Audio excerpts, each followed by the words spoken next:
رسول الله صلى الله عليه وعلى آله وسلم في الرحمن وأصحابه وأزواجه وذريته أهل بيت الأولياء الشهداء والصالحين شيخنا وعلمنا وعلمنا أجمعين وسلم.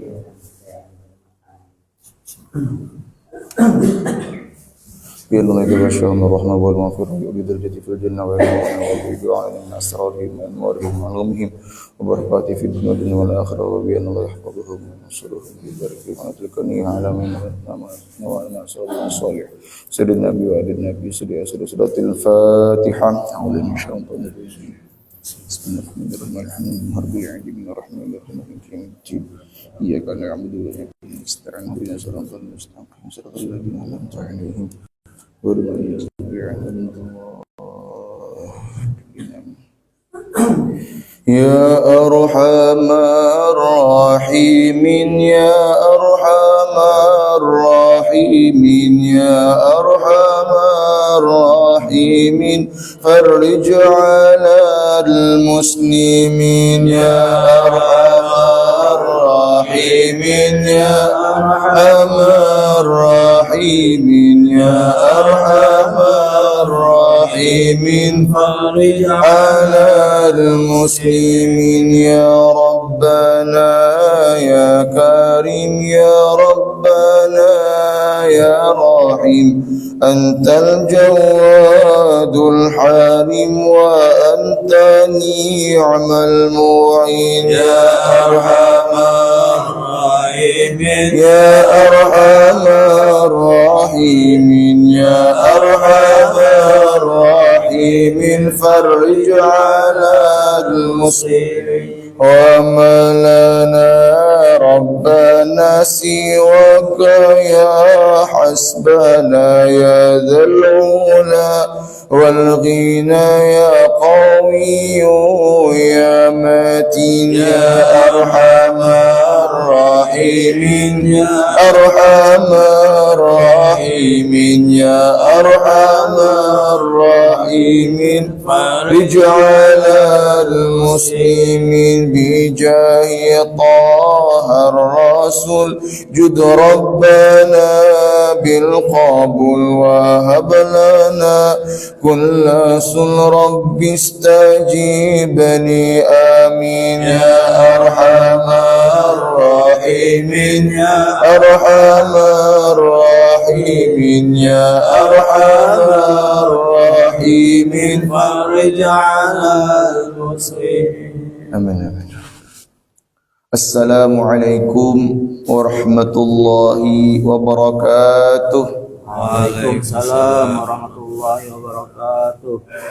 Bismillah, bismillah, masyaallah, la yasukul khair illallah. Bismillah, masyaallah, la yasrifus su'a illallah. Bismillah, masyaallah, ma kana min ni'matin faminallah. Bismillah, masyaallah, la hawla wa la quwwata illa billah. Alhamdulillah, alhamdulillahi rabbil alamin wa bihi nasta'in ala umuri dunya waddin wassalatu wassalamu ala asyrafil anbiya wal mursalin sayyidina Muhammadin wa ala alihi wa sahbihi ajma'in. Subhanaka la ilma lana illa ma 'allamtana innaka antal alimul hakim wa tub 'alaina innaka antat tawwabur rahim wa wahdina wa wafiqna ila tariqikal mustaqim wa la hawla wa la quwwata illa billahil 'aliyyil 'azim. Rabbi shrah li sadri wa yassir li amri wahlul uqdatan min lisani yafqahu qawli wasaddid lisani wahdi qalbi bihaqi sayyidina maulana Muhammadin sallallahu alaihi wasallam wa sahbihi wal ali. Allahumma aftah bainana wa baina qaumina bil haqqi wa anta khairul fatihin. Amin amin ya rabbal alamin. Amma ba'd. Bapak-bapak, ibu-ibu, jamaah hadirin wal hadirat yang dirahmati Allah Subhanahu wa taala. Pertama-tama marilah kita panjatkan puja dan puji syukur kita kepada Allah Subhanahu wa taala karena senantiasa berkat limpahan taufik, hidayah, inayah Allah lah kepada kita semua sehingga kita kembali dapat berkumpul di tempat yang mulia, di waktu yang penuh barakah, di bulan yang mulia daripada bulan-bulan yang haram. Allah kumpulkan kita dalam rangka kita kembali mendengarkan hadis-hadis baginda Rasulullah sallallahu alaihi wasallam dengan niatan yang sama. Kita bersama-sama duduk untuk bertafaqquh, untuk memahami daripada nilai-nilai agama kita. Karena as-sunnah ini menduduki posisi yang kedua. Jadi referensi pertama agama kita itu pertama Alkitab, yaitu Al-Quran. Kemudian kedua adalah as-sunnah, yaitu hadis-hadis baginda Rasulullah SAW. Dan sangat tidak mungkin, bahkan mustahil orang dapat memahami, mempelajari agama kita tanpa orang tersebut mempelajari as-sunnah. Satu contoh saja seperti ibadah salat saja. Kalau dalam Al-Quran kebanyakan berbicara secara global, aqimus shalah dan ayat-ayat yang lain, tapi tidak dijelaskan secara rinci. Nah, maka di sini merupakan wazifah as-sunnah, tugasnya as-sunnah. As-sunnah yang akan menjelaskan secara detail, secara rinci bagaimana itu formasi salat, waktu salat, bagaimana orang berdiri tegak, rukuknya seperti apa, i'tidalnya seperti apa. Nah, itu dijelaskan oleh as-sunnah. Minimal ada 20 hadis lebih yang diriwayatkan dalam kitab Bulughul Maram oleh Imam Ibnu Hajar Al-Asqalani tentang hadis-hadis salat itu. Nah, jadi kita di antaranya kita di sini bersama-sama dengan niatan mendengarkan, mengkaji, memahami, dan dengan niatan juga kita mengamalkan daripada warisan-warisan baginda Rasulullah SAW, yaitu sunnah beliau. Karena para anbiya itu la yuwarritsuna dirhaman wala dinara, walakinnahum yuwarritsuna al-ilma. Para anbiya itu mereka semua tidak mewariskan dinar, uang, wala perak, wala emas, tapi mereka mewariskan ilmu, pengetahuan. Nah, alhamdulillah kita bersama-sama niatan dalam rangka tadi menuntut ilmu kita, memperdalam agama kita. Dan di samping itu pahalanya luar biasa besarnya. Sangat banyak hadis-hadis yang menyebutkan tentang keutamaan orang yang duduk di majelis-majelis ilmu. Nah, kita luar biasa. Di antaranya saja mengucapkan, memintakan ampun seluruh makhluk, baik yang ada di langit dan yang ada di bumi ini. Bahkan yang di dalam laut, ikan-ikan itu memintakan ampun, bertasbih dan seterusnya kepada orang-orang yang menuntut ilmu itu. Nah, maka kita niat kita sebagaimana sabda baginda Rasulullah sallallahu alaihi wasallam, "Utlubul ilma minal mahdi ilal lahdi." Nah, kita berniat sama-sama, nawaitunya kita menuntut ilmu itu dari buayan kita, dari gendongan kuitan kita sampai ke liang lahat kita. Niatnya seperti itu. Jadi seumpama suatu saat nanti kita akan, dan pasti mau kada mau, siap pada siap, hakun kada hakun, pasti akan dicabut nyawa kita oleh malaikat Israel itu. Nah, maka kita dengan niatan tadi itu, maka kita dicabut dalam keadaan sedang menuntut ilmu. Nah, tapi niatnya itu kita menuntut ilmu, bujur-bujur kita niatnya seperti itu, bukan niat yang lain nih. Kalau ada orang, kenapa aja duduk orang aja, kada ada niatnya apa-apa, sekedar formalitas saja. Oh, jangan. Kita perlu niat yang baik itu. Karena sebagaimana yang disebutkan oleh Imam Sahibul Maulid Al-Habib Ali bin Muhammad bin Husain Al-Habsyi, kata beliau apa? Fatanqalibul 'adatu 'ibadatan biniyatin salihah. Bahkan ibadah, suatu pekerjaan amal yang bersifat adah, kebiasaan pun dapat bernilai ibadah dengan kita itu memberikan niat yang baik tadi. Biniyatin salihatin.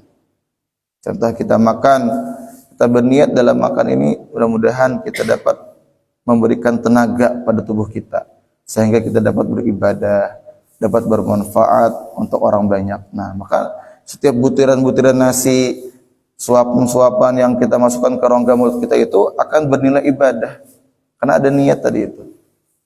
Itu juga kita guring, tidur dengan niatan kita supaya tubuh kita sehat, memberikan hak tubuh kita sehingga kita besoknya nanti dapat kembali beraktivitas, memberikan manfaat kepada orang banyak, beribadah, salat dan seterusnya. Nah, maka itu setiap detiknya tidur kita itu akan bernilai ibadah karena kita dibarengi dengan niat yang baik tadi.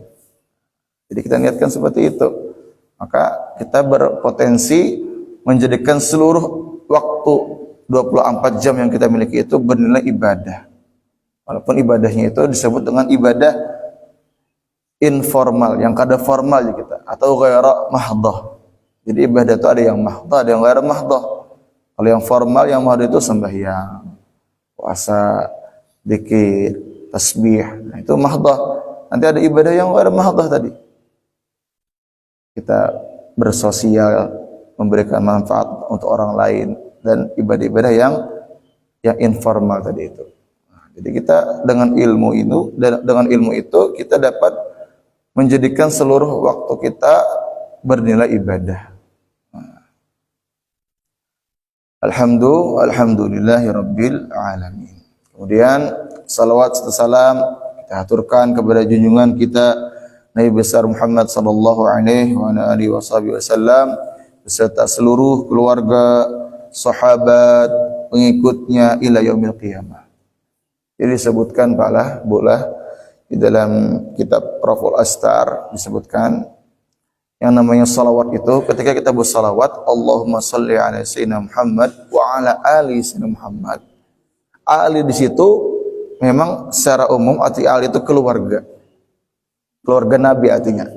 Nah, akan tetapi di dalam salawat beliau menjelaskan ali di situ keluarga di situ karena di situ makamnya posisinya itu kita berdoa, maka diartikan oleh para ulama itu ali itu artinya kullu man taqiyya, tiap-tiap orang yang bertakwa, maka termasuk orang beriman yang bertakwa seluruhnya, maka mendapatkan doa di dalam salawat itu. Bukan hanya keluarga-keluarga Nabi, bukan hanya keturunan zuriat Nabi, tapi semua orang Islam, kullu mu'minin taqiyyin. Kalau gitu kalimatnya, tiap-tiap orang beriman yang bertakwa, maka termasuk terkena doa di dalam salawat itu. Allahumma shalli ala sayyidina Muhammad wa ala ali sayyidina Muhammad. Termasuk orang-orang yang bertakwa itu. Nah, karena itu makamnya makam doa. Posisinya kita berdoa bersalawat itu. Maka termasuk orang-orang yang beriman semuanya itu termasuk kategori yang kalimat wa ala ali sayyidina Muhammad itu. Itu yang disebutkan oleh para ulama. Hadirin wal hadirat jamaah yang dirahmati Allah Subhanahu wa taala, menyambung daripada apa yang telah dituangkan oleh muallif dalam hal ini al-Imam al-Alim al-Alamah As-Sayyid Muhammad bin Alwi al-Malik al-Hasani rahimahullahu taala dalam kitab beliau Khasaisul Ummah al-Muhammadiyah, sampailah kita kepada syarafus sadaqah wa fadlul mutasaddiqin, kemuliaan sedekah dan keutamaan orang-orang yang bersedekah itu. Kemarin kita sampai kepada as-sadaqah hijabun minan nar, ittaqun nara walau bisyiqqit tamrah. Ada himbauan dari Rasulullah sallallahu alaihi wasallam supaya kita itu memberikan atau membuat sebuah perisai, benteng, hijabun minan nar, agar kita membuat sebuah benteng perisai daripada api neraka. Walaupun itu hanya sekecil senilai setengah buah kurma, syiqqit tamrah. Artinya ibadah yang kecil itu pun akan bernilai besar berupa sedekah itu. Rasul menyampaikan kepada para sahabat dengan sesuatu yang memang mereka sudah maklum, sudah tidak asing di telinga mereka, yaitu buah kurma. Kalau kita sekarang berarti mungkin sepotong roti, apalagi sepiring nasi kita bersedekah. Nah, ini luar biasa nilainya. Ittaqun nara walau bisyiqqit tamrah. Ai ij'alu bainakum wa bainaha wiqayah, ai hijaban. Walau kana al-ittiqa'u bitasadduqi bi syai'in qalilin jiddan mithlu syiqqit tamratin. Nah, artinya kita itu disuruh oleh Rasul untuk menjadikan sebuah pelindung di antara diri kita dan api neraka itu, hijab. Walaupun itu hanya perlindungan itu berupa kita memberikan sedekah sekecil setengah biji kurma, setengah buah kurma. Jadi itu akan memberikan manfaat karena sedekah kita itu. Tentu semua yang kita bahas bermanfaat itu berupa ibadah itu kategorinya dalam ruang lingkup dalam keadaan kita ikhlas. Karena ikhlas ini ruhnya ibadah. Ruhnya ibadah. Nah, dan yang perlu kita pahami dan sangat penting, yang namanya ikhlas itu bertahap kita. Yang penting kita kerjakan aja dulu. Jangan menghadang, aku aja kan aja, menghadangi ikhlas saja aja. Ini sampai mati bisa ada suatu sedekah gini. Menghadangi ikhlas. Ngalan kita nih manusia biasa nih bertahap ikhlas tuh. Gawi aja dulu. Sebagaimana ada seorang yang alim, orang yang alim ini berdakwah, ceramah ke sana kemari. Luar biasa. Bahkan ada yang orang yang menangis dan seterusnya ketika beliau ini berdakwah itu. Suatu ketika beliau ini terlintas di hati si alim ini, wah luar biasa aku nih orangnya, kawa ini segala macam, menyampaikan dalil ini itu segala macam, orang yang ada yang terharu dan seterusnya. Ada terbesit di hatinya kayak itu, perasaan ujub, bangga yang berlebih di dalam dirinya. Nah, artinya keikhlasannya kada murni lagi ini orang alim ini. Hanya karena sadar, astagfirullahaladzim, ampih karena takutan dosa ujub tadi kada ikhlas, ampih jadi pendakwah, ampih stop. Akhirnya apa? Orang yang alim ini ditegur oleh orang tuanya. Orang tuanya orang yang alim juga, seorang syekh. Akhirnya ditegur. Kata beliau, engkau ketika berhenti berdakwah, berhenti menyampaikan kebaikan, karena waktu engkau berdakwah itu engkau ada terbesit ria, ujub dan seterusnya, memang iblis senang. Iblis senang. Tapi tahulah, kata beliau, ketika engkau itu berhenti daripada engkau berdakwah, menyampaikan kebaikan, iblis itu bukan senang lagi, tapi berpestanya. Karena ketika engkau itu berhenti, awalnya mungkin engkau kada ikhlas, engkau ada terbesit ujub, ria di hatimu. Artinya itu keburukannya hanya untuk dirimu. Tapi ketika engkau berhenti menyampaikan kebaikan, memberikan manfaat, maka keburukannya akan dirasakan oleh banyak orang kayaknya. Artinya orang kadang lagi mendapatkan manfaatnya, ilmunya. Nah, jadi kayak Pak, teruskan aja, sampaikan itu kebaikan, lakukan itu ibadah, sedekah dan seterusnya. Lakukan. Nanti ikhlas itu bertahap itu sambil berjalannya waktu kita bertahap. Artinya kita ini memahami yang namanya ibadah itu tidak akan mendapatkan hasil kalau kita kada ikhlas. Jadi kita bergematan, ikhlas itu bergematan. Lillahi ta'ala itu kita berjalan bertahap. Jangan sampai kita menghadap ikhlas hanya beribadah. Akan aja aku aja, madang ikhlas saja aku aja. Ini orang kayak ini kemungkinan besarnya kada baca beribadah sampai akhir hayatnya. Namanya ikhlas itu kita bertahap. Sampaikan, lakukan kebaikan itu, dan masalah ikhlas itu sedikit demi sedikit kita. Nah. Hadirin wal hadirat jamaah yang dirahmati Allah Subhanahu wa taala. Sebagaimana yang disebutkan oleh baginda Rasulullah SAW dalam hadis beliau, innallaha ta'ala thayyibun la yaqbalu illa thayyiban. Allah itu zat yang maha baik, thayyib, dan tidak menerima kecuali yang baik-baik. Minal a'mali wal amwal, baik itu berupa ibadah yang berupa amal, salat, kita ngaji. Nah, artinya Allah tidak akan menerima kecuali yang baik-baik ibadahnya nih, artinya yang murni, yang ikhlas. Nah, tapi tadi seperti tadi kita bertahap ikhlas itu. Sebaliknya juga Allah tidak akan menerima ibadah berupa harta itu kecuali yang baik-baik, artinya harta yang halal, yang kita hasilkan dari jerih payah kita yang halal. Nah, itu ya Allah akan terima. Kalau harta yang kita sedekahkan itu harta yang haram, didapatkan dengan cara yang haram, maka ini tidak akan diterima oleh Allah Subhanahu wa taala. Innallaha ta'ala thayyibun la yaqbal, tidak akan menerima kecuali yang thayyib, yang baik-baik. Baik minal a'mal, amal ibadah kita, baik yang berupa ibadah yang fisik atau yang amwal, ibadah yang berupa harta. Mudah-mudahan Allah berikan kita hidayah, taufik, inayah. Semoga kita menjadi orang yang mukhlisin, orang yang ikhlas karena Allah Ta'ala. Amin amin ya rabbal alamin. Nah, tadi disebutkan ibadah yang sedikit pun, sesuatu yang kecil itu di mata kita akan besar di mata Allah jikalau kita dibarengi dengan keikhlasan tadi. Bahkan kalau kita tahu ada yang dihikayatkan, diceritakan niat yang kecil itu, nah, usaha yang baik itu yang walaupun kecil itu akan bermanfaat luar biasa. Di antaranya kita tahu binatang cicak ini.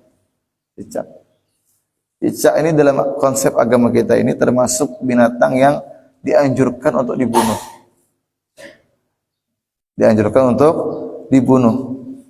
Jadi dalam hadis itu, bila kita itu membunuhnya sekali pukulan nih,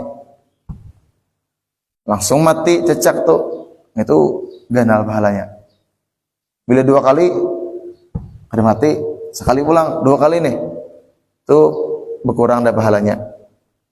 Bila 3 kali hanya mati, nah itu berkurang lagi. Semakin banyak pukulannya, semakin berkurang pahalanya. Karena ada sedikit unsur ilam menyiksa kita. Tapi tetap dianjurkan membunuh cicak itu. Bila sekali catuk langsung mati, itu paling ganal pahalanya. Nah, ada yang hikayat ceritanya kenapa cicak itu disunahkan, dianjurkan, dibunuh dalam konsep agama kita. Di antaranya apa?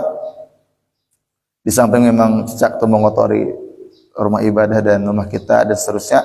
Di samping itu ada ceritanya cicak itu dahulu di zaman Nabi Allah Ibrahim alaihissalam. Cicak ini ketika Nabi Ibrahim itu dibakar, ketika orang itu mengumpulkan kayu yang luar biasa banyaknya dan apinya itu berkobar, ya kata. Bahkan disebutkan itu 3 kampung yang mengumpulkan kayu bakar itu 3 kampung. Di luar biasa genalnya api itu. Nah, cicak itu ada andil di situ. Ini itu sebenarnya kada ada efeknya. Ngalanya cicak halus ya. Cicak ini waktu Nabi Ibrahim itu dibakar, cicak ini lah umpat meniup juga supaya api ini tambah barau ya. Bahasa kita tambah barau, tambah nyarak. Padahal kalau kita pikirkan, siapa ada? Muntung cicak itu kada mungkin memberikan dampak apa-apa kepada api yang sudah menyala berkobar itu. Nah, tapi karena tujuannya yang kada baik itu, walaupun kecil tadi, walaupun kada ada dampaknya, sampai saat ini dihinakan oleh Allah Subhanahu wa taala. Itu namanya cicak tadi. Ada yang menghikayatkan seperti itu. Sebaliknya, kita kenal binatang kodok. Nah, katak kita, kodok atau katak. Katak ini termasuk binatang yang diharamkan. Kada boleh kita bunuh katak ini.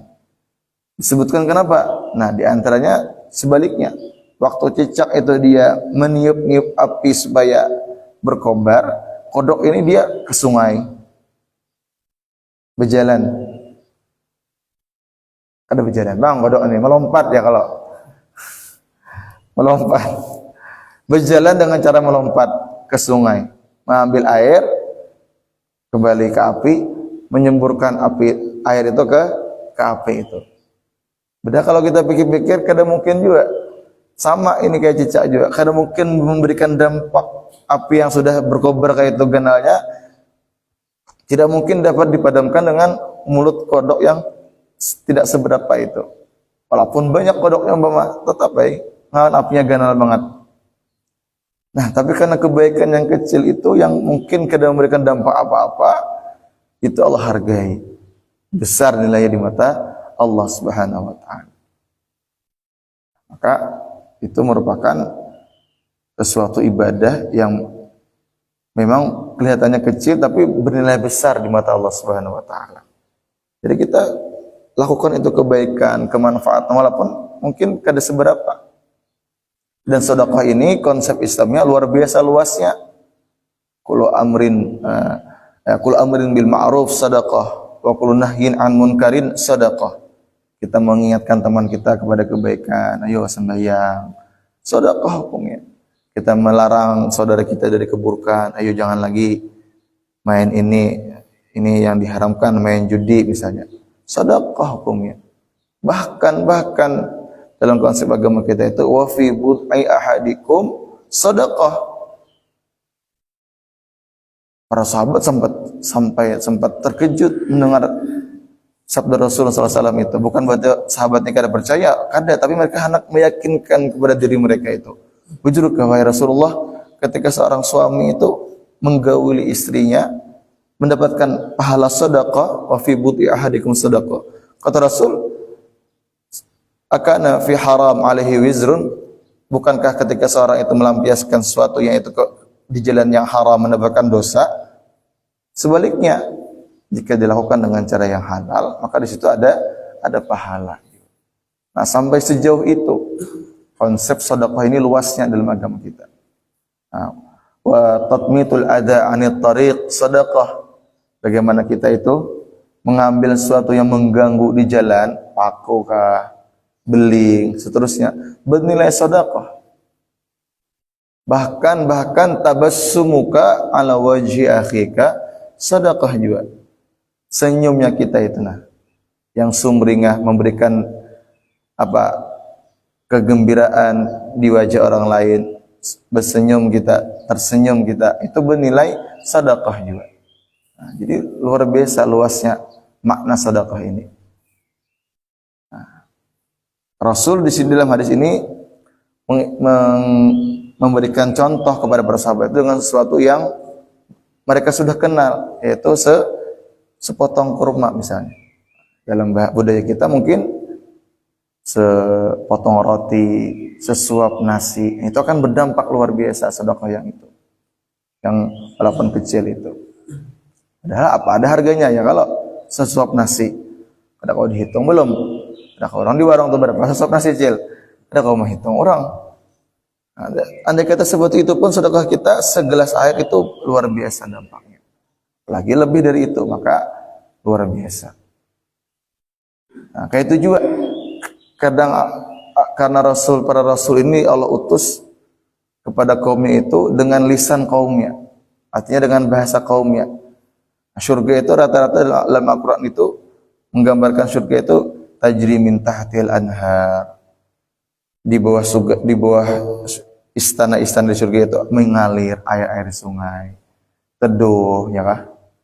Nah, itu karena Al-Quran itu diturunkan di komunitas bangsa Arab. Jadi, tapi hakikat surga itu yang sesungguhnya seperti apa? Yaitu mala ainun ra'at wala udhunun sami'at wala khatara ala qalbi bashar.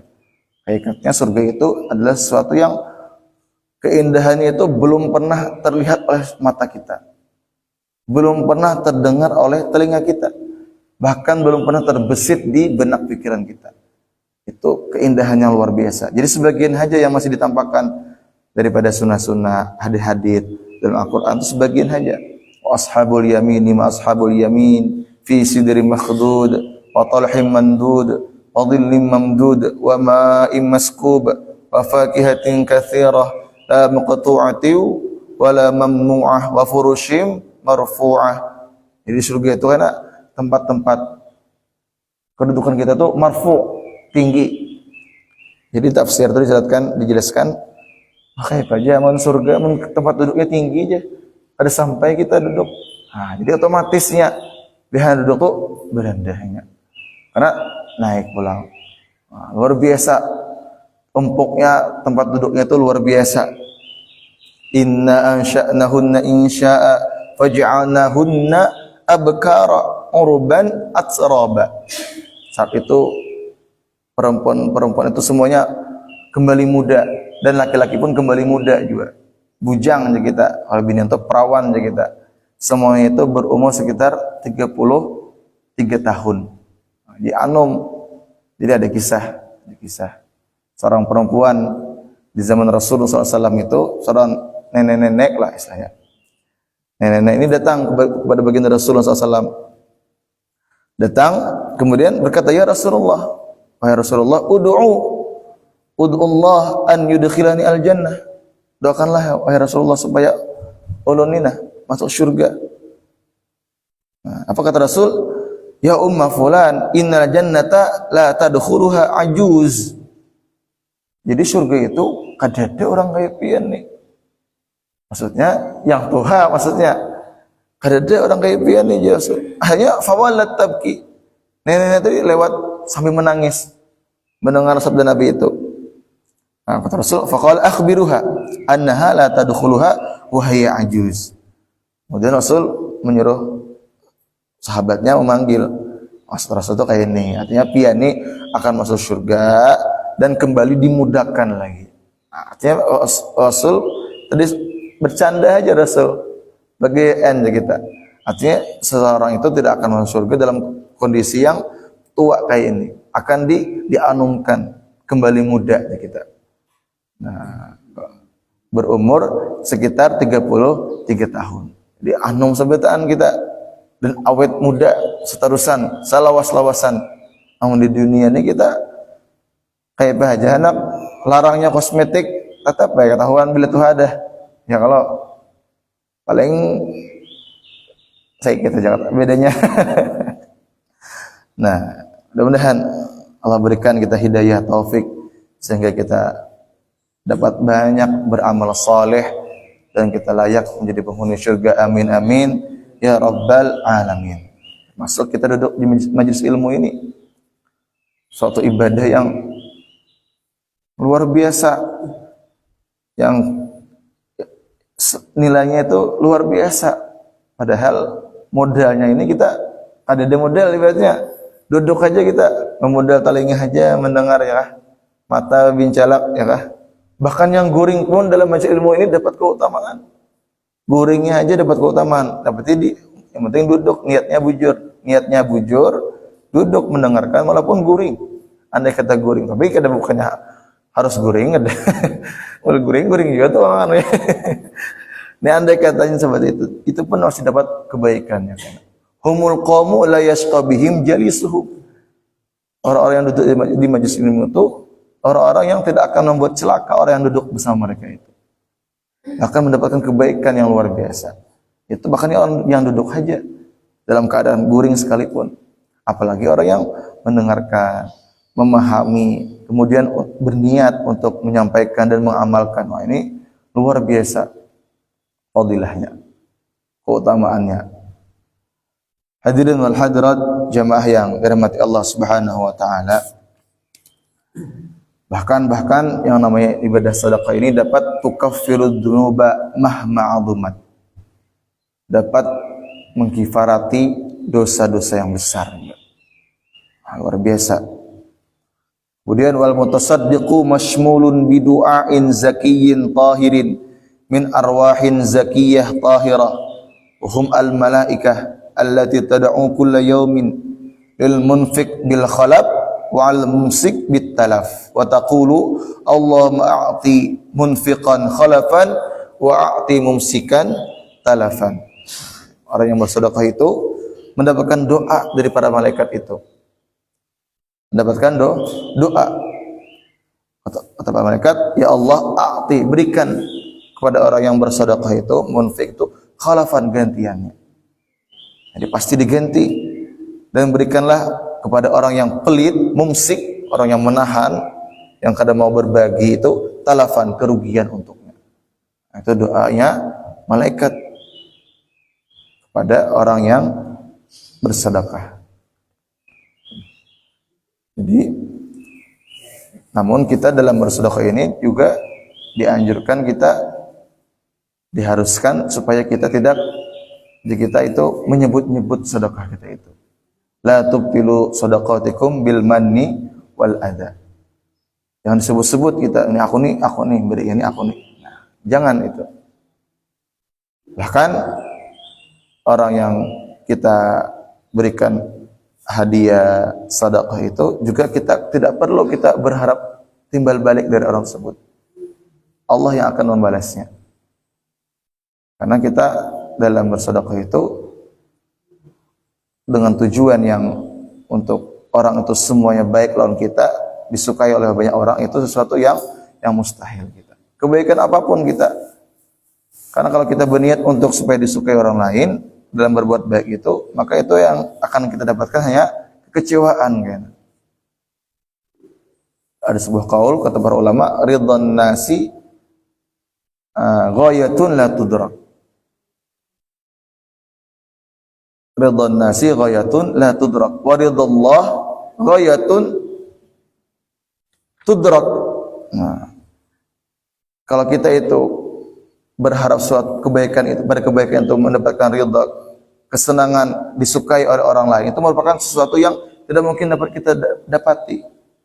Sedangkan ridha Allah itu sesuatu yang pasti akan kita dapati. Maka pertahankanlah ridha Allah itu dan tinggalkan ridha semua orang itu. Jadi kita kada perlu kita mengharapkan apapun dari kebaikan yang telah kita lakukan. Biarkan Allah yang akan membalasnya. Annal hayata akhdun wa ata. Dalam kehidupan ini kita kadang menerima, kadang kita memberi. Kalau bahasa Tanjungnya itu take and give. Wah. Kadang kita memberi, kadang kita menerima.